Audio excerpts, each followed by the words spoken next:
स्वागत है आप सभी लोगों का सोलो लेवलिंग के एक नए एपिसोड के अंदर। जैसा कि हम लोगों ने लास्ट वाला एपिसोड तक देख लिया था कि वांग डोंग सू और सू की लड़ाई शुरू हो जाती है। शुरुआत में वांग डोंग सू भारी पड़ रहा होता है, लेकिन फिर सू अपने असली फॉर्म में आता है और वो वांग डोंग सू के ऊपर भारी पड़ने लग जाता है। और फिर फाइनली सू वांग डोंग सू के ऊपर एक फाइनल अटैक करता है और उसको खत्म कर देता है। और वहीं पे लास्ट वाला एपिसोड खत्म हो गया था। तो इस एपिसोड की शुरुआत में जैसे ही वांग डोंग सू को सू खत्म करता है, उसका सिस्टम उसको नोटिफाई करके बताता है कि आपका लेवल अप हुआ है। साथ ही में सूहो को जो स्किल थी इंक्रीज स्ट्रेंथ, उसका भी लेवल अप होता है। सूहो के सामने वांग डोंग सू पड़ा था। सूहो तो बस वांग डोंग सू को ही देख रहा था। वो कहता है, वांग डोंग सू, मैं इस चीज के बारे में सोच रहा था कि किस तरीके से तुमने बिना शैडो की के हेल्प के अपनी पुरानी लाइफ को रिकॉल कर लिया। तो इसका मतलब ये हुआ कि ये मेरे फादर से इतनी ज्यादा नफरत करता था, है ना? मतलब इतनी ज्यादा नफरत कि उसने ये सब किया। जिसके बाद सुहू बेरू से पूछता है कि बेरू, वैसे मैं इसको शैडो सोल्जर बनाने सोच रहा था, इस चीज के बारे में तुम्हारा क्या आइडिया है? तुम क्या सोचते हो इस चीज के बारे में? इस पे बेरू उससे कहता है कि ये आपके लिए काम करे, इसके लिए इससे ज्यादा गर्व की बात क्या होगी यंग मोनार्च। सुहू अपने मन में सोचते हुए कहता है, शैडो सोल्जर बनना सजा जाता है, मतलब मरने के बाद भी चैन नहीं, फिर से जिंदा होके मजबूरी में फाइट करना पड़ता है, मतलब अपनी मर्जी खत्म, सिर्फ ऑर्डर फॉलो करना होता है। शैडो सोल्जर्स के पास अपनी सोच, अपनी पहचान होती है, वो खुद डिसाइड कर सकते हैं क्या करना है और एक्शन ले सकते हैं। लेकिन शैडो इक्विपमेंट, वीपन या आर्मर सोच नहीं सकते, उनमें सिर्फ पावर भरी होती है, वो खुद से कोई डिसीजन नहीं ले सकते। साफ शब्दों में कहा जाए तो सोल्जर के पास खुद का दिमाग और पावर होती है और इक्विपमेंट के पास सिर्फ पावर होती है। और फिर इसके बाद सुहो शैडो एक्सट्रैक्शन परफॉर्म करता है और वांग डोंग सू की तरफ देखते हुए कहता है, अराइज।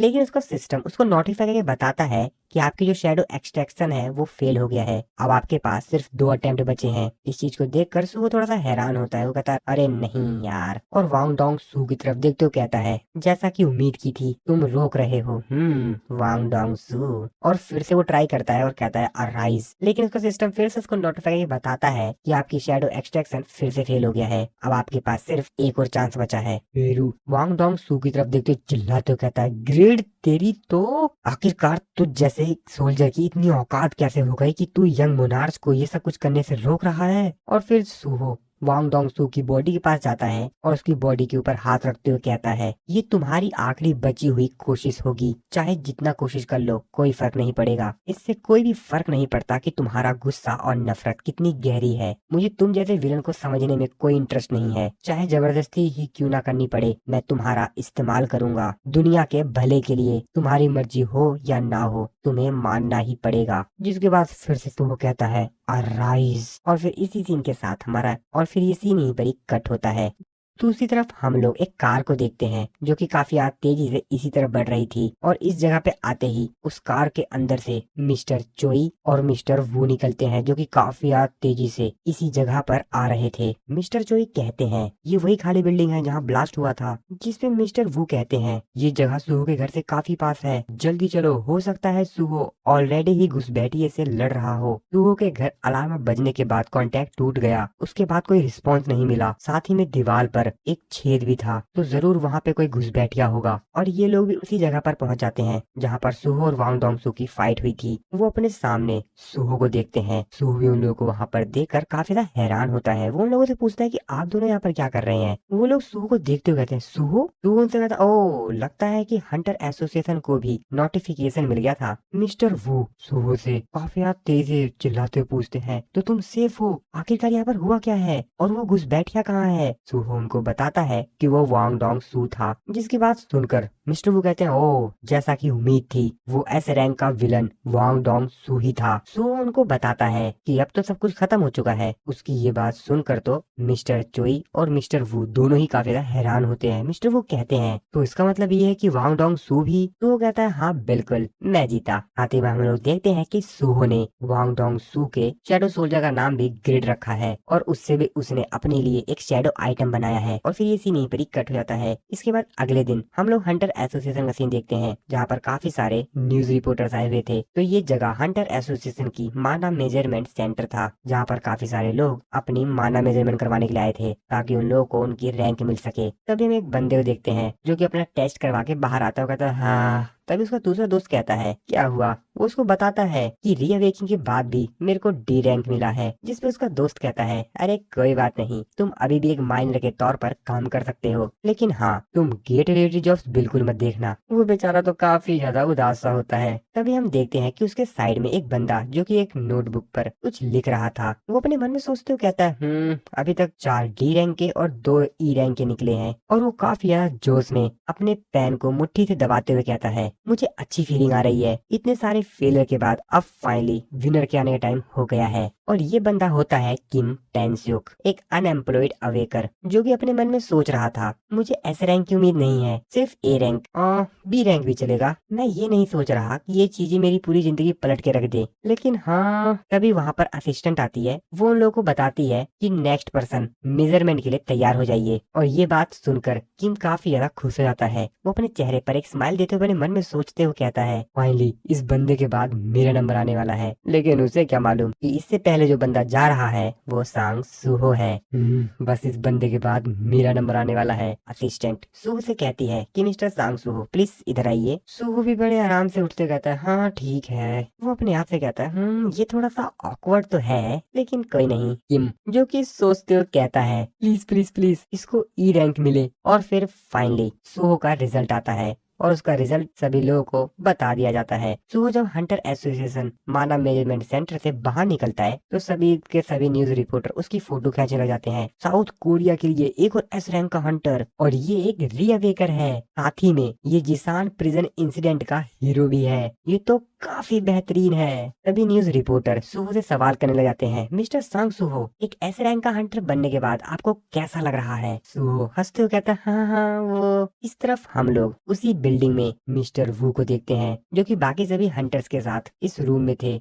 मिस्टर वू खिड़की से सुहो को ही देख रहे थे। वो कहते हैं प्लान के हिसाब से सुहो अब एस रैंक का हंटर बन चुका है। मिस्टर चोई कहते हैं हाँ वैसे भी इस चीज की तो पहले से ही उम्मीद थी, और जिस तरीके से वो ग्रो कर रहा है हो सकता है कि पलक झपकाते ही नेशनल लेवल हंटर बन जाए। और अब इसके साथ हमने फाउंडेशन को सेट कर दिया है, यानी हमारा पहला स्टेप पूरा हुआ। अब समय आ गया है नेक्स्ट स्टेप पे जाने का, यानी कोरिया के बचे हुए सारे फील्ड टाइप डंजन को क्लियर करना, साथ ही में बची हुई सारे गिल्ड को एक साथ लाना और आखिरकार दुनिया भर के हंटर को भी एक कर देना। सोच के ही हैरानी होती है कि ये सब कुछ हंटर सांग जिन्हों के लिए करना पड़ेगा। मैं सोच भी नहीं सकता कि इसमें कितना टाइम लगेगा। तभी मिस्टर बेग कहते हैं प्रॉब्लम ये है कि जब हम और सुहो इस काम पर लगे हुए हैं तो इटारियम का दूत हमें शांति से काम नहीं करने देगा। जिसपे मिस्टर वो कहते हैं लगता है जो स्टार पाउडर यानी स्टार फ्रेगमेंट हंटर एसोसिएशन ने इलीगल डिक्लेयर किया था वो अभी भी ग्रो हो रहा है और फैल रहा है, जैसे उन्हें एसोसिएशन की हर मूवमेंट का पता हो और वो हर बार हमारी पकड़ से बच निकल रहे हैं। अगर वो सच में हमारे ही पास अपनी आइडेंटिटी छुपा कर रहते हैं तो अब हमें ये डिसाइड करना पड़ेगा कि हम सच में किन लोगों पर भरोसा कर सकते हैं, क्योंकि हमारा दुश्मन हमारी सोच से कहीं ज्यादा चालाक लगता है। तभी हम वहाँ पर देखते हैं पार्क डोजिन को, और वो एकदम से ही वहाँ से गायब हो जाता है।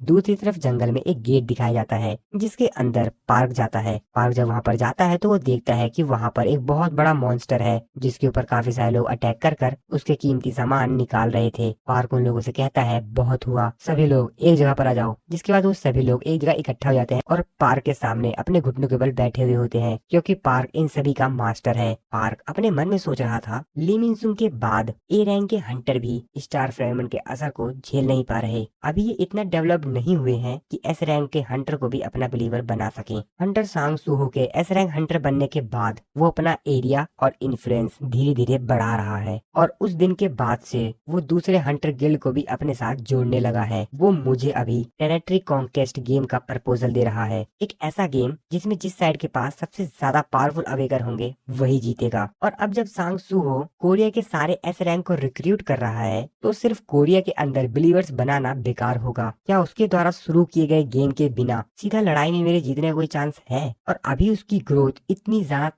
तेज है कि उसका मेजर कर पाना पॉसिबल ही नहीं है। और अगर मैं अपने सारे बिलीवर्स को इकट्ठा कर लूं तब भी मैं अपने सारे बिलीवर्स का इस्तेमाल कर कर भी शायद उससे जीत नहीं पाऊंगा। जैसे ही फोर्थ फ्रेगमेंट आ जाएगा डार्कनेस के पास जो अथॉरिटी है उसे हासिल करना ही मेरा गोल होगा, और किसी पॉइंट पर ये सब चीजें सांग सुहो की तरफ मूव करने लगेंगी। मैं इस गेम को जीतना चाहता हूँ। फोर्थ फ्रेगमेंट की पावर जो बहुत ही जल्द यहाँ पर आने वाली है, नहीं चाहे फिफ्थ फ्रेगमेंट की पावर ही क्यों ना हो, हो, चाहे मुझे उसके लिए कुछ भी क्यों ना करना पड़े। मुझे ये गेम जीतना ही है, और अगर जीतना है तो लिमिट तो क्रॉस करनी ही पड़ेगी, चाहे उस पावर का यूज डेंजरस हो, चाहे मुझे उसकी भारी कीमत ही क्यों ना चुकानी पड़े। मुझे कुछ भी करना पड़े, मुझे वो डार्कनेस की अथॉरिटी चाहिए ही चाहिए, और इसके लिए मुझे कुछ भी करना पड़े मैं करूंगा।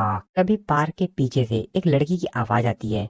वो पार्क को देखते हुए कहती है, ओह हंटर पार्क डोजिन, ये तो सच में आप ही हैं। मैंने ये कभी नहीं सोचा था कि इस डंजन के अंदर मेरी मुलाकात आपसे होगी। उस लड़की को देखकर तो पार्क थोड़ा सा हैरान होता है कि अब ये कौन है, इसे तो मैं जानता तक नहीं हूँ। वो लड़की काफी ज्यादा खुश होती है और पार्क से कहती है, मैं अपनी पार्टी से बिछड़ गई हूँ, मैं काफी ज्यादा लकी हूँ कि मुझे आप मिल गए। वैसे क्या मैं आपको ज्वाइन कर सकती हूँ? अब उसके आगे वो कुछ कह पाती कि पार्क उसके ऊपर अटैक करता है और एक ही अटैक में उसको खत्म कर देता है। पार्क उस लड़की की बॉडी की तरफ काफी ज्यादा हैरानी से देखता है। पार्क उस तरफ देखते हुए कहता है, ये गिल्ड रीपर गिल्ड का है, तो इस जगह पर ऐसे ही कोई भी नहीं आ सकता है, तुम कौन हो? जिसपे उस लड़की का पूरा शरीर ही बदलने लगता है। जिसपे वो लड़की पार्क की तारीफ करते हुए कहती है कि तुम्हारे इंस्टिंक्ट्स तो काफी बेहतर हैं, फिर भी बिना किसी वजह के अचानक मुझ पर अटैक करना थोड़ा ज्यादा रूड नहीं था? क्या तुम ऐसी जगह बड़े हुए हो जहाँ तुम्हें बेसिक ग्रीटिंग मैनर भी नहीं सिखाए गए? हेलो हाय बोले बिना ही सीधा अटैक, हंटर पार्क डोजिन, या शायद मुझे कहना चाहिए इटेरियम के दूत। जिसपे पार्क उसके ऊपर गुस्सा करते हुए उससे पूछता है, मैंने तुमसे पूछा कौन हो तुम?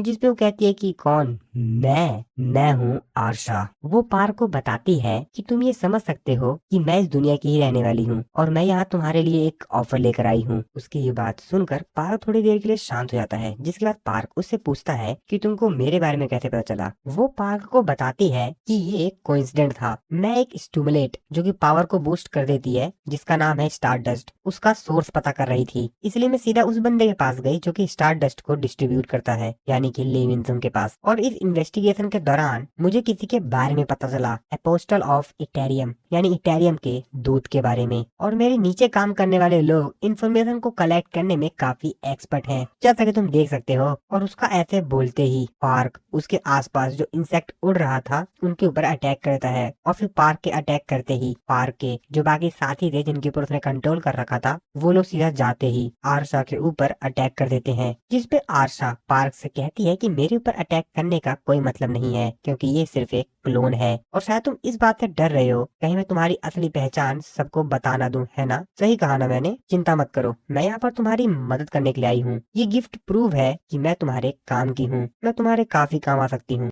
मार्केट में जो ऑलरेडी ही स्टार फ्रैगमेंट्स बिक रहे हैं, मैंने उसको और भी ज्यादा पावरफुल बना दिया है, और इस अपग्रेडेड स्टार फ्रैगमेंट से तुम एस रैंक के अवेकर को भी ब्रेन वॉश कर सकते हो। हाँ, एस रैंक के हंटर के ऊपर भी तुम कंट्रोल कर सकते हो। पार्क उस अपग्रेडेड स्टार फ्रैगमेंट को अपने हाथ में लेते हुए अपने मन में सोचते हुए कहता है कि हाँ, ये बात तो ठीक है, इस फ्रैगमेंट के अंदर मिस्ट के साउल की जो फायर है वो पहले से ज्यादा स्ट्रॉन्ग है, साथ ही में अब ज्यादा स्टेबल भी है। ये सोच के भी हैरानी होती है कि इसने इतना कॉम्प्लेक्स स्पेल स्टेबल बना दिया। जिसपे वो पार्क से बोलती है कि अब से मैं तुम्हें सिर्फ इनहेंस स्टार फ्रैगमेंट ही दूंगी, बदले में चलो सांग सुहो और मोनार्च ऑफ शैडोज को मिलकर हराते हैं। जिसपे पार्क उससे सवाल करते हुए कहता है कि आखिरकार तुम मेरी मदद क्यों कर रही हो, जबकि मैं तो इस वर्ल्ड का इन्वेडर हूँ, यानी घुसपैठिया हूँ।